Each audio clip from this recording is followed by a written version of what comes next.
கண்ணியமான பெரியோர்களே, தாய்மார்களே, ஒருத்தர் மார்க்கத்தை தீன படிக்கிறாரு.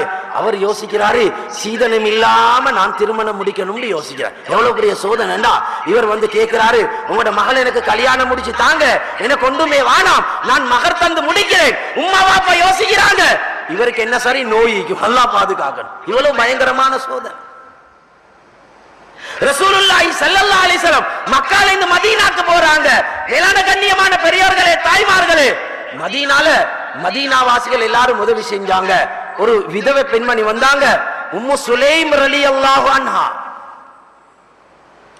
உம்மு சுலைம் ரலியல்லாஹு அன்ஹா ஹஜ்ரத் அனஸ் பின் மாலிக் ரலியல்லாஹு அன்ஹுவோட தாய். அவங்க ஒரு விதவை. நபி ஸல்லல்லாஹு அலைஹி வஸல்லம் அவங்கள்ட்ட வந்து சொன்னாங்க, யா ரசூலல்லாஹ், மதீனா வாசிகள் எல்லாரும் உங்களுக்கு உதவி செய்யறாங்க, ஆனா நான் விதவை யா ரசூலல்லாஹ், என்ற கணவன் மாலிக் கலிமா இல்லாம மௌத்தா போயிட்டார்னு கவலைப்பட்டான். எல்லாரும் உதவி செய்யறாங்க யா ரசூலல்லாஹ், எனக்கு உதவி செய்ய வசதி இல்லை. உம்மு சுலைம் ரலியல்லாஹு அன்ஹா சொன்னாங்க, என் மகன் அனஸ் பின் மாலிக்கோட பணிவிடைக்காக வேண்டி வச்சுக்கோங்க, சின்ன புள்ளைய ரசூலுல்லாஹ்ட கையில ஒப்படைச்சாங்க. மதீனால வாழ்ந்த பணக்காரர்கள் ஒருவர் அபூ தல்ஹா, அவர் அதுவரைக்கும் இஸ்லாத்தை ஏற்றுக்கொண்டிருக்கல.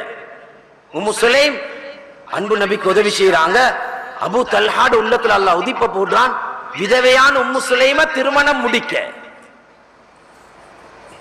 அல்லாஹ்ட உதவி அல்லாஹ் குர்ஆன்ல சொல்றான், இன் தன்சுருல்லாஹ யன்சுருக்கும், நீங்க அல்லாஹ்ட தீனுக்கு உதவி செஞ்சா அல்லாஹ் உதவி செய்வான். அல்லாஹ் ரசூல் சொல்ற பிரகாரம் நாங்க அடுத்த ஜெனரேஷன் மாறணும், எங்கட புள்ளவங்களை நாங்க மாத்தணும், எங்கட ஆம்பளை பிள்ளைக்கு மகளோட கல்யாணம் முடிச்சு வைக்கணும்.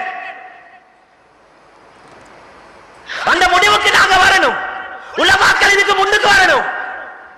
அப்படி இல்லாம செய்யறதுக்கு அல்லாஹ்ட உதவி வராது. மேலான கண்ணியமான பெரியோர்களே, தாய்மார்களே, உம்மு சுலைம் ரலியல்லாஹு அன்ஹா அவங்களை யாரு திருமணம் பேசி அனுப்புறாங்க? மதீனால பெரிய பணக்காரர், பைருஹா தோட்டத்துக்கு சொந்தக்காரர் அவர் தான் அபூ தல்ஹா. இன்னைக்கு மதீனாக்கு போனா சொல்லுவாங்க, மஸ்ஜிது நபவிக்கு முன்னால அந்த 17-18 கேட் நம்பர்ல இருக்கக்கூடிய பகுதி தான் பைருஹா தோட்டம். அதுல ஒரு கிணறு ஒன்று இருந்துச்சு. இப்னு கஸீர் ரஹிமஹுல்லாஹ் சொல்றாங்க, அந்த கிணறுடைய பேர் பிஇருஹா, மதுரமான தண்ணி. ஹஜ்ரத் ரசூலுல்லாஹ் வந்து அதுல தண்ணி குடிப்பாங்க.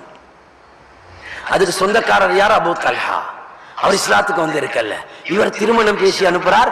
உம்மு சுலைம திருமணம் பேசி அனுப்புறார். உம்மு சுலைம் ரலியல்லாஹு அன்ஹா சொன்னாங்க, உங்கள மாதிரி மதிப்பானாக்கள் எங்களை திருமணம் பேசி வந்தா அது எங்களுக்கு மறுக்க இயலாது.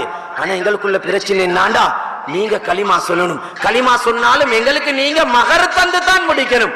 நாங்க உங்களுக்கு சல்லி தந்தவங்கள வாங்குறீங்க, மார்க்கம் இல்லை. இன்னைக்கு பொண்ணூட்டாக்கள் மாப்பிள்ளைய சல்லி கொடுத்து சில நேரம்